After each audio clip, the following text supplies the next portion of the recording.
Donc allons-y. En fait, je suis en train de parler en mettant ma souris, mais vous ne voyez pas ma souris. C'est un problème. Excusez-moi. Hop. Donc je reviens. Donc là, quand je vous parlais du pic vert et blanc, c'est ça.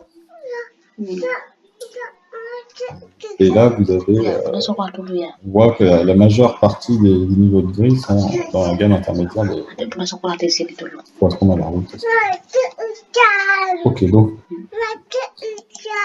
Alors, ce qu'on peut faire en pratique, hein, c'est quand on a.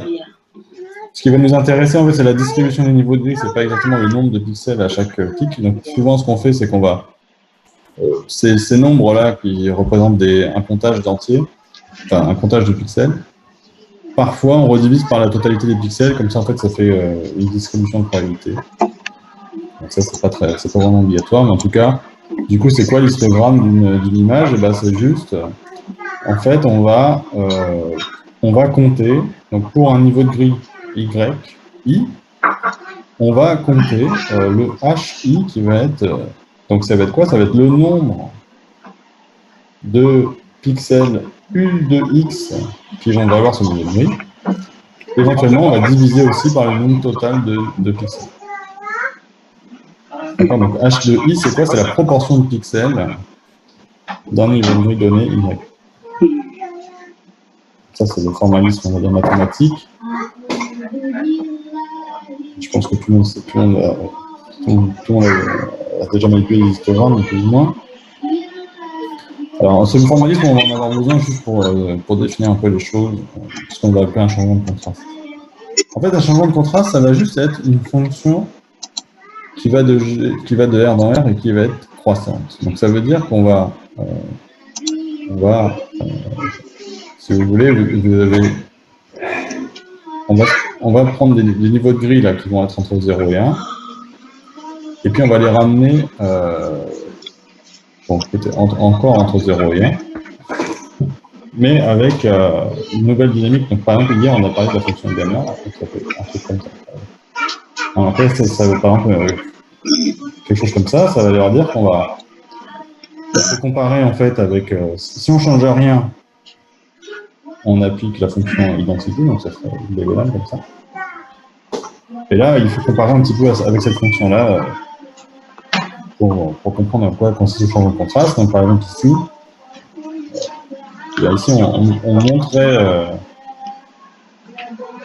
On écarterait plus les niveaux de gris foncés, et par contre, là, comme c'est plus plat,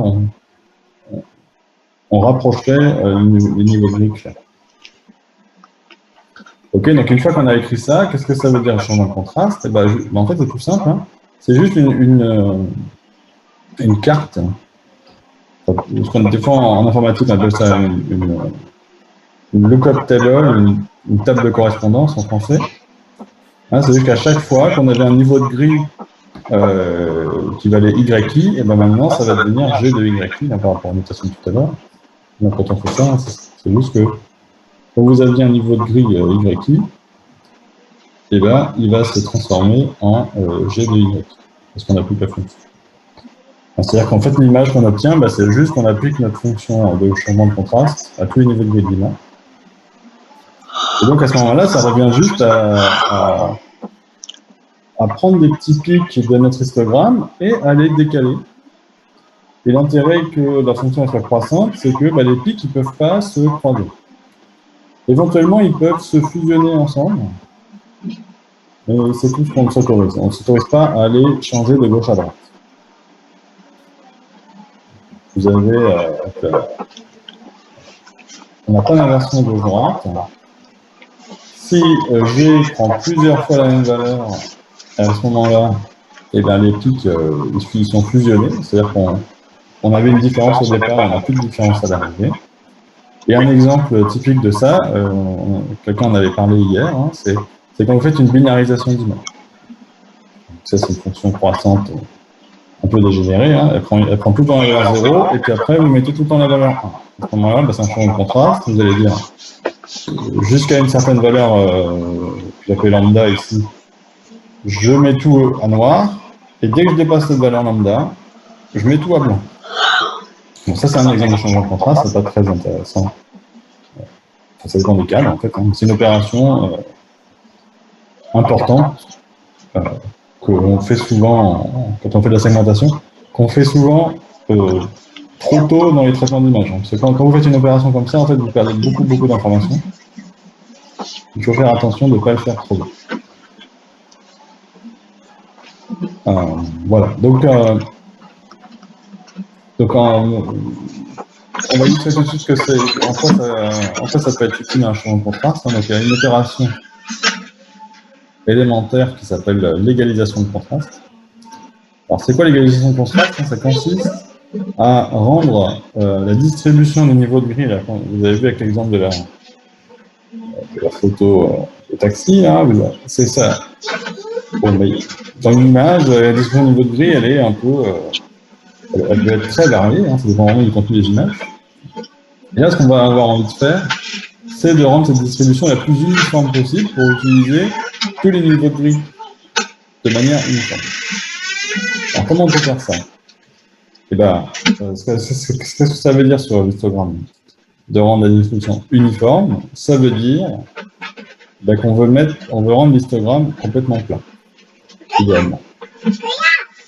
Alors, ça ne va pas être exactement possible parce qu'on ne s'autorise pas à couper les pics en deux, mais on va s'en sortir en revenant à ce qu'on appelle l'histogramme cumulé. Alors, je ne sais pas si c'est clair ce que c'est que l'histogramme cumulé, hein, c'est juste vous comptez le nombre de pixels dont le niveau de gris est inférieur au niveau actuel. D'accord? Donc en fait, on parcourt les pics un par un en partant de 0, et on somme les chiffres au lieu de les... Là, d'habitude, je les comptais un par un, mais là, on va faire la... Donc, ça juste après, pour que ce soit plus clair. Donc si vous avez une distribution uniforme, bah, ça veut dire que l'histogramme cumulé, il doit être diagonal. D'accord? Donc comme la fonction identique. Ok, donc on va illustrer ça tout de suite. D'accord? Donc vous voyez, ici vous aviez...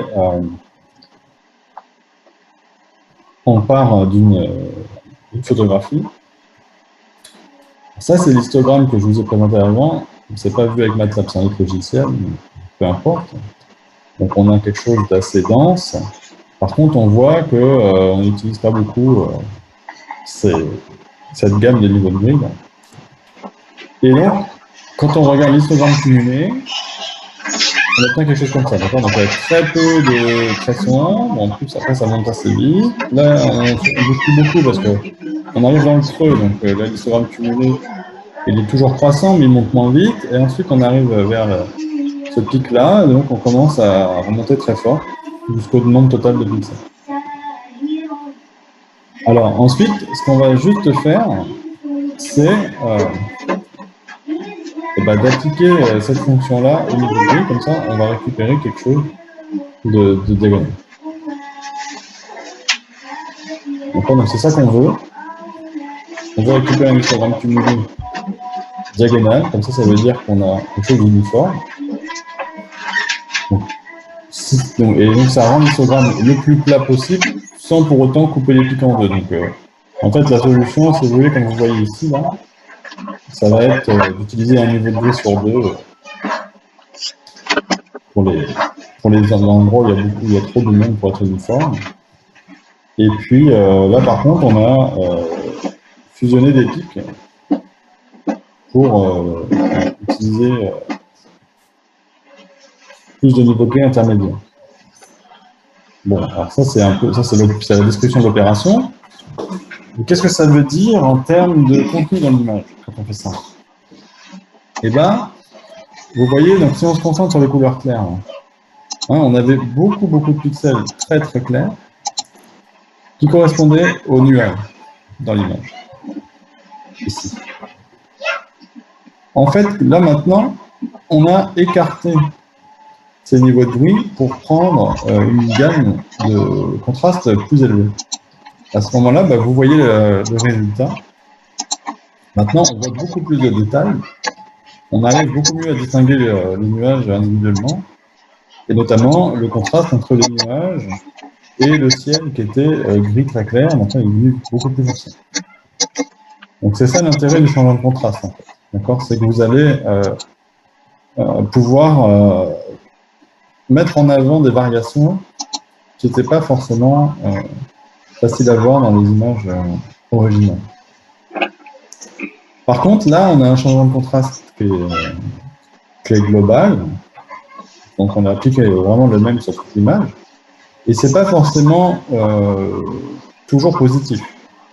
Donc, ce qui se passe aussi, comme vous avez mis en avant avec la petite zone carrée, ici, c'est que là, dans l'image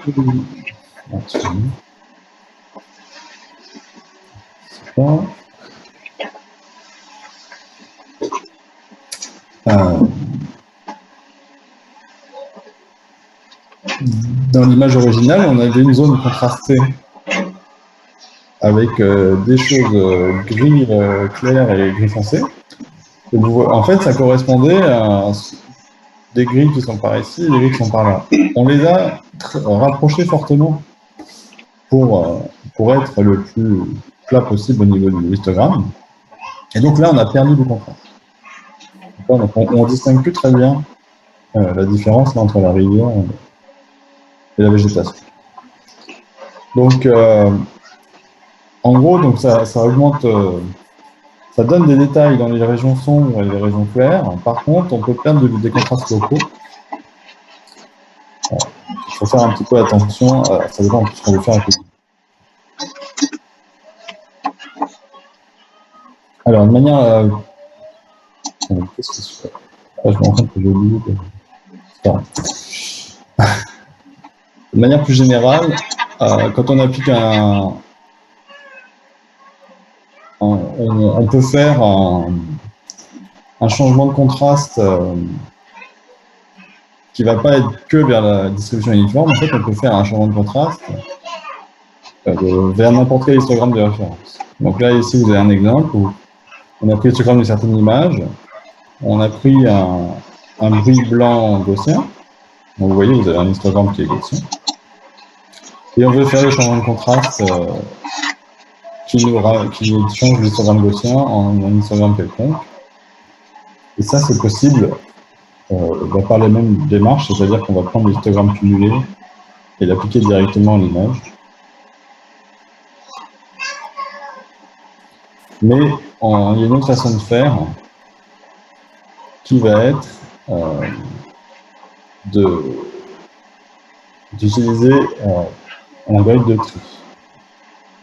Donc ça, je vais peut-être décrire ça un peu plus en détail parce que c'est ça qu'il faudra coder en TP. Donc si vous voulez, l'idée c'est très simple. Si vous voulez récupérer le même histogramme, eh ben, il faut que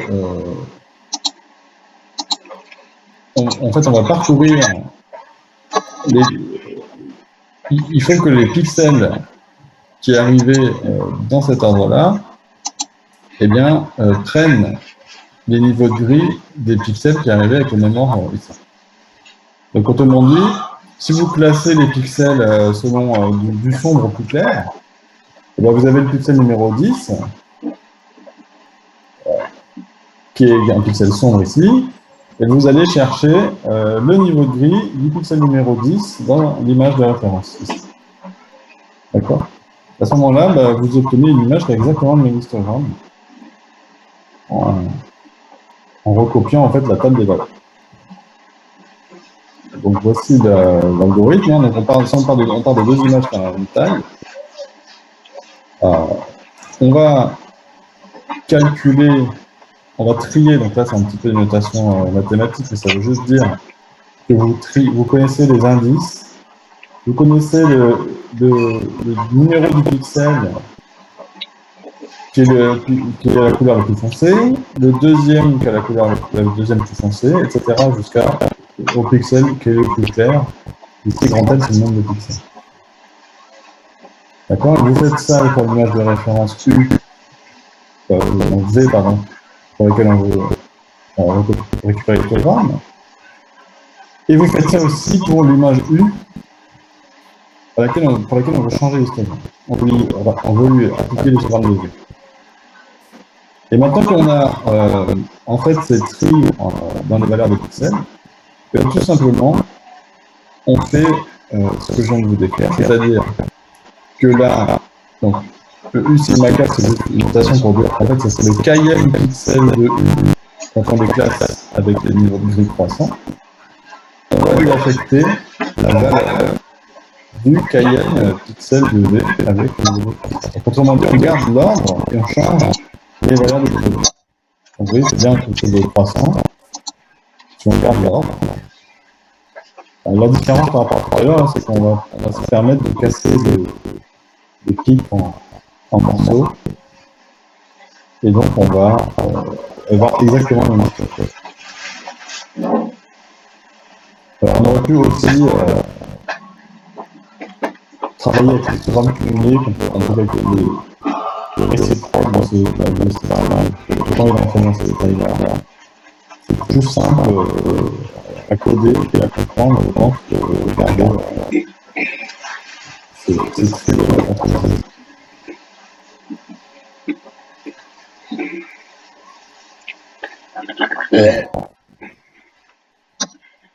Un autre aspect qui est intéressant, en fait, souvent, je l'expliquerai juste après, c'est que si vous avez deux images, donc là on a parlé d'histogramme mathématique, c'est-à-dire qu'on va pouvoir appliquer un certain contraste. On veut le contraste de cette image-là appliqué à cette image. Donc là, il y a une image qui ne va pas bouger et une qui va complètement changer. Et si on a deux images qu'on peut comparer, il peut être intéressant de faire un histogramme à l'histoire. Le juste milieu en fait de l'histoire. Vous allez voir ça à la fin de la méthode de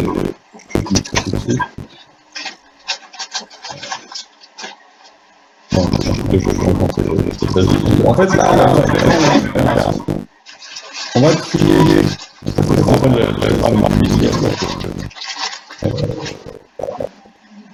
au milieu. Ce changement d'histogramme est très simple. On va faire des clics et maintenant on va calculer les nouvelles images les doigts. On va faire un moyen entre le KM et le KM et le KM. Pareil pour la deuxième et après on va faire un histogramme qui fait la moyenne des histogrammes en un sens.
Comme on discutait hier, de tracking, de comparaison entre des images, des gestes, de palette, on les mettait parce qu'il y avait une fonction informatique qui changeait. Ça va mettre en place des algorithmes qui font des comparaisons potentielles dessus. qui a testé les algorithmes. Alors si maintenant on applique cet algorithme de web, on remplace les images, on a des images U, une image B, on se voit apparaître. Et avant ça, en pré-processing, alors on aura appris un changement de programme pour les mettre sur les mêmes gammes de valeurs. On a cette image humiliée et dénudée. On a tout simplement changé le contraste des images pour que ce soit le même contraste. Et bien à ce moment-là, quand on va faire la différence entre ces deux images égalisées, vous voyez qu'on a une image quasiment nulle, sauf le long des contours du bateau. Et en fait, on va s'en rendre compte, c'est que si en fait, cette manœuvre avait des images, vous voyez la différence, c'est-à-dire que quand vous avez les deux images qui sont contrastées, mais vous voyez même en termes de perception, pour vous, là, c'est le flip, vous voyez qu'il y a eu un petit peu de mouvement entre les bateaux, alors que si je passe tout à l'heure, vous voyez quasiment pas le mouvement entre les bateaux, parce que vous voyez juste que ça passe du clair au son. C'est vraiment l'intérêt du changement de contraste, hein, c'est de... Si vous avez des comparaisons d'images, il faut réfléchir si c'est utile ou pas déjà de commencer par un changement de contraste.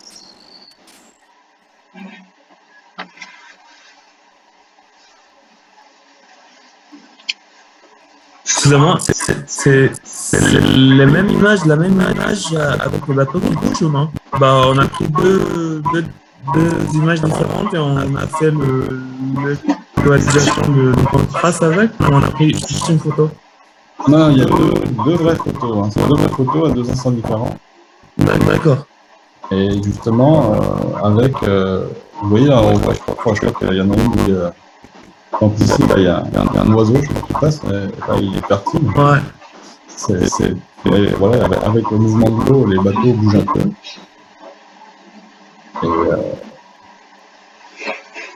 Et c'est deux images qui ont été prises avec un temps d'exposition différent. Un petit peu plus tard, uniquement. Voilà.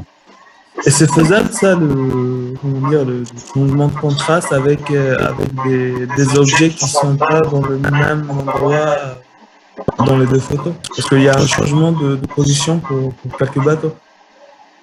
Est-ce que c'est robuste? C'est ma question. Parce que sur le même pixel, on n'a pas le même objet quand on change de contraste. Oui, justement, en fait,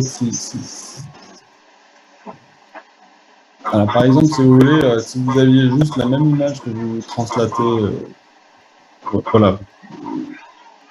C'est ça l'intérêt du changement de contraste, c'est que c'est vraiment que les changements de contraste, il n'y a rien de spatial, ça s'intéresse que au niveau de gris.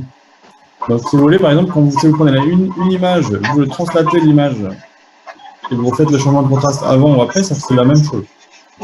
D'accord. Donc, après, si le contenu change beaucoup et que vous rajoutez plein de niveaux de gris clair et vous avez enlevé les niveaux de gris foncé, parce que je sais pas moi, là c'est autre chose. Parce qu'il y a une voiture blanche qui est arrivée dans l'image entre temps, là ça va pas être exact. Mais comme en général, c'est pas ce qui se passe sur beaucoup de pixels, ça va quasiment rien changer. D'accord. Donc en tout cas, voilà, c'est justement tout à fait adapté à ça. Ok. Merci. Après, par rapport, donc, je sais pas très bien qui parlait, mais je crois que c'est Amine, hein, c'est ça? Oui, c'est Amine. Par rapport à celui qui m'a montré les films hier de fluide, hein. Oui, exact, les fluides avec les particules. Donc, là, j'en parle pas parce que bon, en fait, vous avez aussi des algorithmes de changement de contraste locaux. Parce que en gros, il y a une partie trop sombre, une partie peut-être trop claire aussi. Ouais, c'est ça.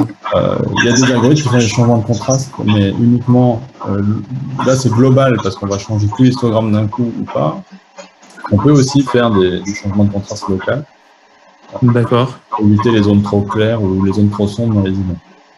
D'accord. Bah sinon aussi, moi, ce que je peux faire, en fait, sur mon logiciel, je peux faire un masque et puis extraire juste l'endroit où je vais changer le contraste. Aussi, bah, je peux. D'accord. Ouais. Merci. Et bon, voilà. Donc ça, c'était un petit peu pour voilà, parler de changement de contraste. Mais je me rends compte que j'ai oublié de-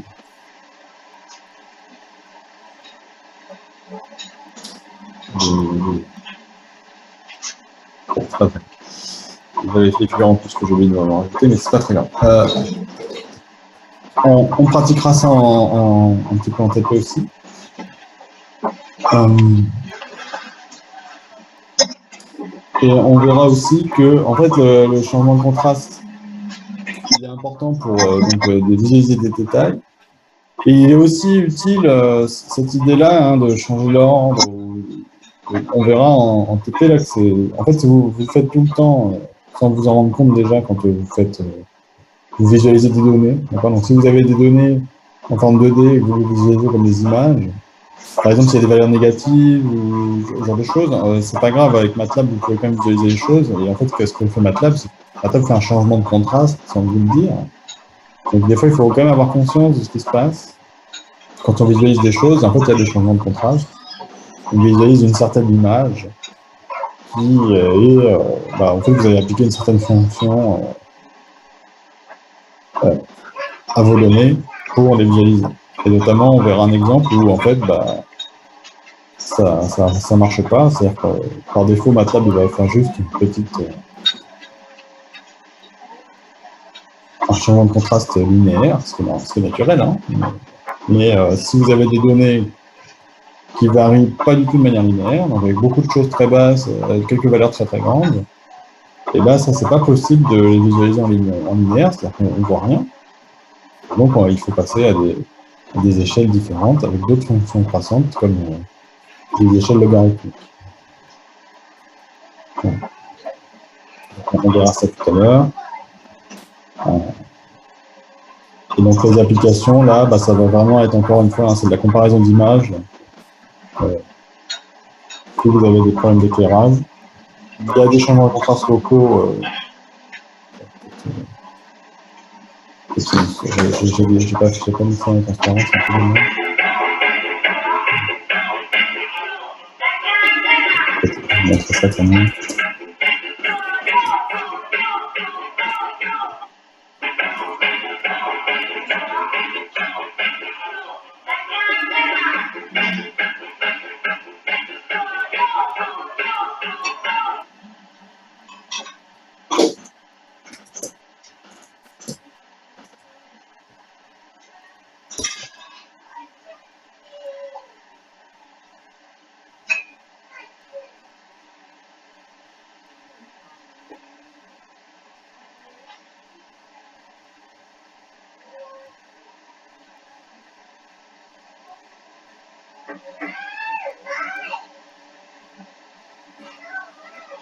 On le fera en TP, en fait.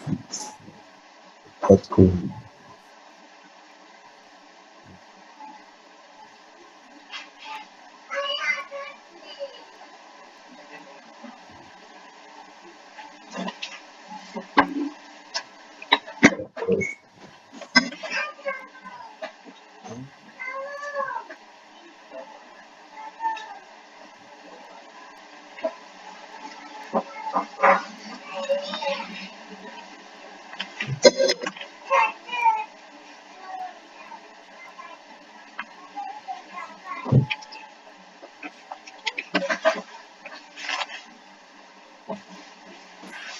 Je vais préférer vous le montrer maintenant. Excusez-moi.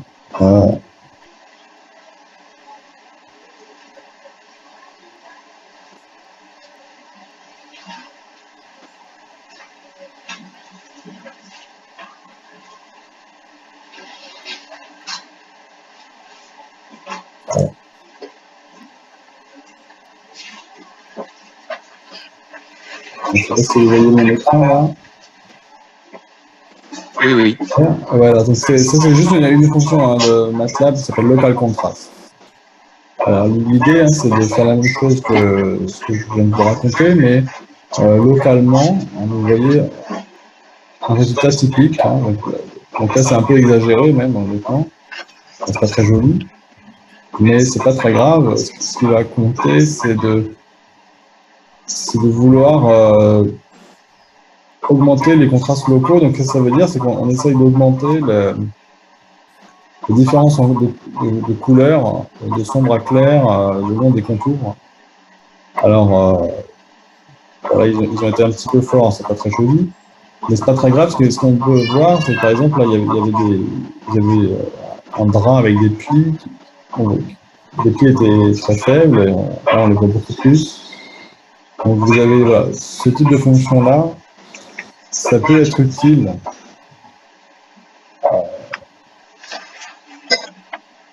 pour, encore une fois, hein, pour voir mieux des différences quand vous avez des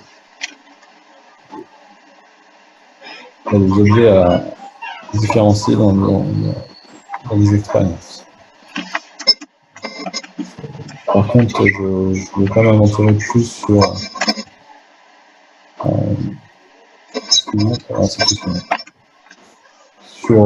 comment est-ce qu'ils sont faits. Donc vous pouvez faire la même chose, on peut réduire le contraste, mais c'est pas très. Donc voilà. Typiquement, hein, ce que fait, c'est qu'on va en fait aplatir les zones où il n'y a pas beaucoup de variations, et du coup, ça va nous laisser un peu de marge de manœuvre pour exagérer les zones où il y a beaucoup de variations. Voilà, c'est une fonction qui s'appelle local contrast.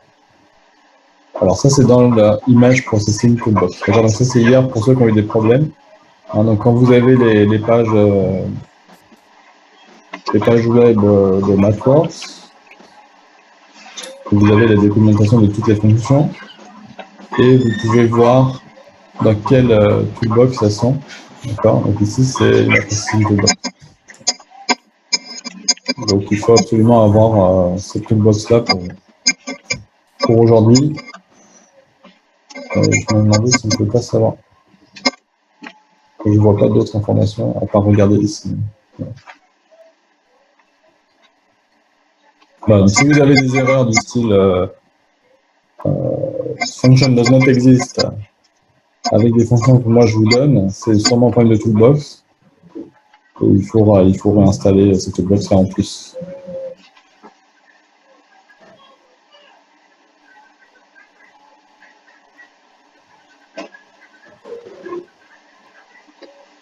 Bien.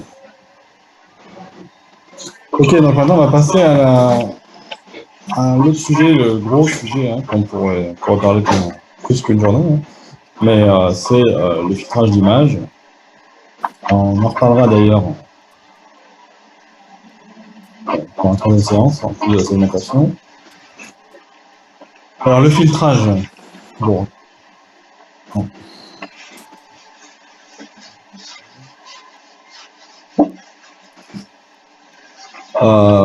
Disons qu'il y a différentes façons de parler de filtrage, donc je ne peux pas trop m'attarder sur le... Et déjà, en fait, voilà, même si on essaie de comprendre le mot filtrage... Allô? Il y a une question?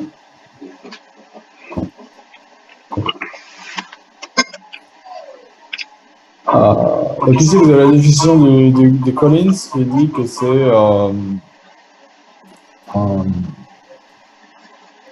en gros, là, c'est un filtrage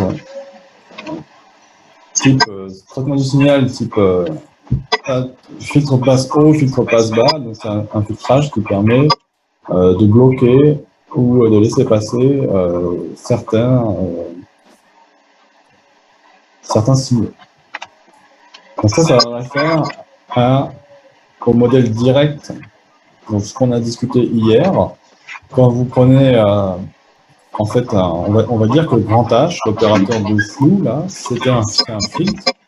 Qu'est-ce que ça va faire? Si vous avez en gros des choses lisses, bah, ça ne va pas faire grand-chose. Si vous avez des choses avec beaucoup de petits détails fins, donc qu'est-ce qu'on va? On peut parler de basses fréquences avec de hautes fréquences par la suite. On va laisser passer les basses fréquences et on va atténuer les hautes fréquences. C'est ça qui se passe avec un opérateur de flou de moyenne locale. D'accord? Et ça, donc ça, c'est le modèle direct. Maintenant, si on regarde un autre euh, dictionnaire, en fait, là, ça va faire plutôt à l'inverse. Donc, c'est plutôt un filtre, ça va être une opération qui va permettre de changer une image pour l'améliorer. Donc là, c'est plutôt le filtre au sens filtre qu'on va utiliser pour la restauration. D'accord, donc c'est la restauration où en fait on va avoir une certaine fonction, un programme qui va essayer d'éliminer par exemple le flou ou d'éliminer le bruit. Donc là, c'est plutôt l'opération inverse donc, par rapport à l'autre définition. Et donc, de toute manière, voilà. Filtre, c'est juste en fait une opération qui prend une image et renvoie une image essentiellement. Et vous avez plusieurs types de filtres. Donc, ce qu'on vient de raconter avec le changement de contraste, c'était un filtre. Et c'était un filtre qui prenait un pixel X, qui prenait un pixel et qui changeait son niveau de gris, indépendamment de ses voisins. D'accord ? C'était juste une certaine fonction qui dépendait de l'ordre des pixels dans l'histogramme. Donc ça, c'était un filtre qu'on va appeler ponctuel, qui agit vraiment localement à l'échelle du pixel. Quand on fait une convolution là, ou un flou selon une petite boîte ou un filtre gaussien, comme on a commencé à discuter hier, eh ben, on va obtenir une valeur d'un pixel ici qui va dépendre de la moyenne de tous les pixels qu'il y avait autour de lui dans l'image originale. Là, ça va être un filtre qu'on appelle local.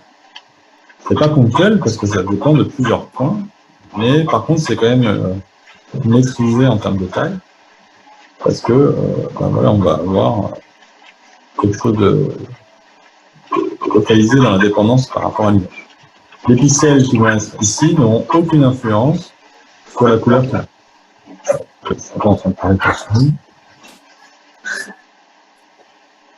D'accord, donc les pixels qui sont ici. En fait, je sais pas, je me rends pas compte. Vous voyez ma souris ou pas? Oui. Ça, vous voyez ma souris? Oui. Okay. Bon, pourquoi pas? C'est plus sympa ici.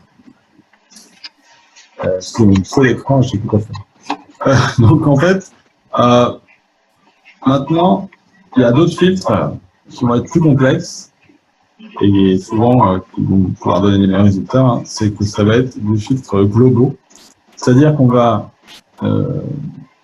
pour plutôt pour la restauration, pour par exemple débruiter une image sur ce pixel-là, on va s'autoriser à aller chercher de l'information partout dans l'image. D'accord, on verra ça en détail avec différents exemples tout à l'heure.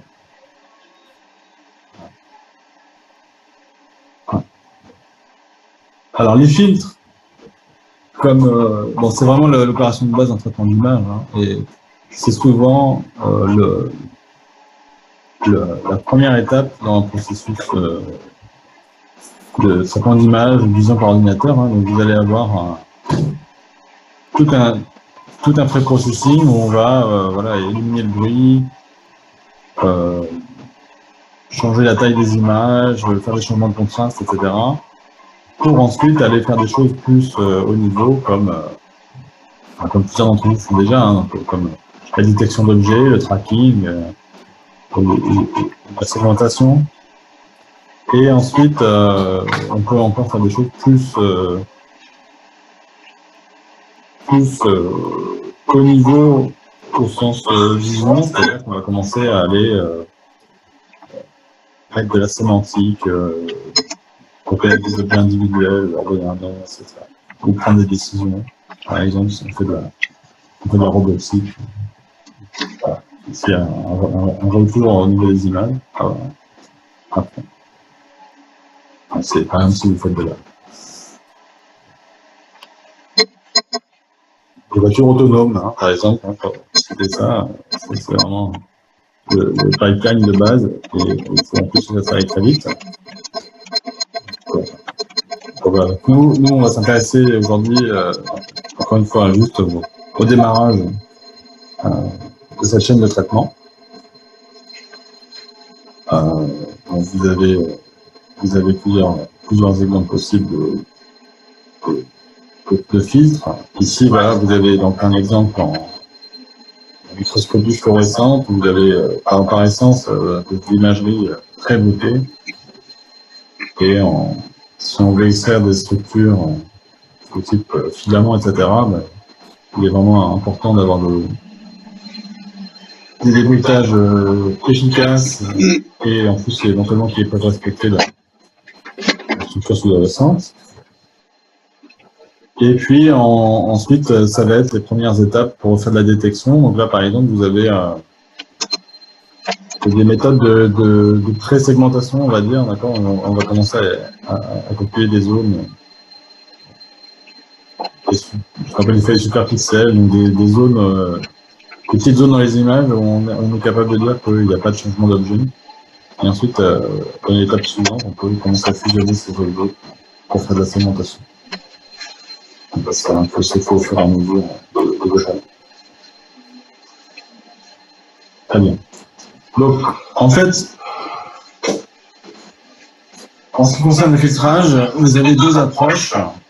C'est surtout ça pour les filtres linéaires. Hein. Donc, il y a l'approche spatiale, où on va utiliser la grille de pixels, les voisins de la grille de pixels, faire des comparaisons, etc. C'est ce qu'on a déjà discuté hier avec la convolution. Mais vous avez aussi toute une approche spectrale, où en fait, là aussi pour la convolution, on passe dans le domaine des fréquentiels. Donc on utilise des transformés de Fourier, transformés de cosinus, et on utilise toute une façon de décrire l'image comme une composante basse fréquence, une composante haute fréquence, ce genre de choses. Donc ça, j'en parlerai la prochaine fois. Et on fera peut-être un peu plus sur la segmentation du nouveau besoin en recherche. Voilà. Donc aujourd'hui, en tout cas, on va se concentrer que sur le filtrage spatial. L'intérêt, c'est que c'est pas très compliqué à décrire, à comprendre. Et en plus, on a toute une gamme d'algorithmes plus ou moins complexes qui sont déjà proposés par MATLAB. Donc à la fin de séance, je vous raconterai des algorithmes de débruitage très performants développés dans les années 2000 qu'on pourra tester dans MATLAB tout à l'heure. Et donc voilà, qui peuvent être intéressants pour vous donner éventuellement. Donc voilà, donc on va commencer par les filtres locaux. Donc les filtres locaux, encore une fois, on a un certain pixel.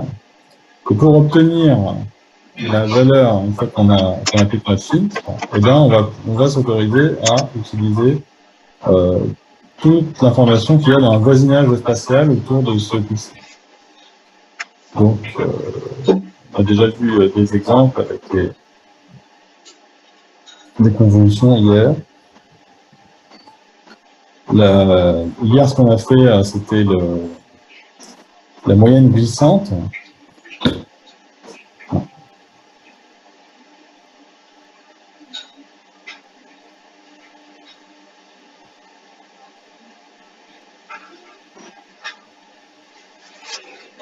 Un problème. Faut faire plus fort, Hazel, c'est ça? Vous m'entendez bien? Oui. Oui. Ok, merci. Oui. Oui. Et donc, on avait vu, voilà, on avait pris un petit filtre, je vous rappelle, un petit filtre carré de 3 par 3, et puis pour appliquer le filtre, ça consistait à faire la moyenne sur le petit carré de taille 3 par 3. Donc on sommait tous les pixels et on divisait par 9. Donc c'est cette opération-là qui est écrite explicitement. Alors évidemment, on peut changer la taille de ce carré. Et puis, on peut aussi changer sa forme. Donc, on avait commencé à parler du filtre gaussien. On peut aussi faire des choses des disques discrets, d'accord. Donc, alors, le problème, c'est que sur les grilles, les disques, c'est jamais des disques. On d'accord, vous allez faire des contours comme ça, typiquement. Voilà, ça serait un disque en discret. C'est ce qu'on appelle le disque en filter. En général, on va centrer les choses si on veut faire des moyennes locales. Si vous les centrez pas, ça va décaler tout le monde vers la droite ou vers la gauche. C'est pas très intéressant en général, sauf quand on parle de dérives. Donc la moyenne glissante, on a déjà illustré. Voici, donc encore une fois, là, ce qui est très important, c'est que en fait on peut choisir différents poids. Donc là c'est la moyenne glissante avec un carré 9 par 9. Là c'est le tel exemple avec un filtre qui correspond à un filtre gaussien discrétisé. Mais ça n'a pas trop de sens là, parce que si vous regardez, voilà, on met des poids 1, 1, 1, 1, mais c'est pas ça qu'il faut faire. Hein. C'est 1, mais après on divise par 9. D'accord. Là, si on a des poids encore plus compliqués, on peut même pas anticiper la somme là. Alors, ce qui est sûr, c'est qu'il faut diviser par la somme des pixels. Donc, il faut diviser par la somme. Et c'est ce qui est écrit là. Hein. D'accord. Donc, à chaque fois que vous allez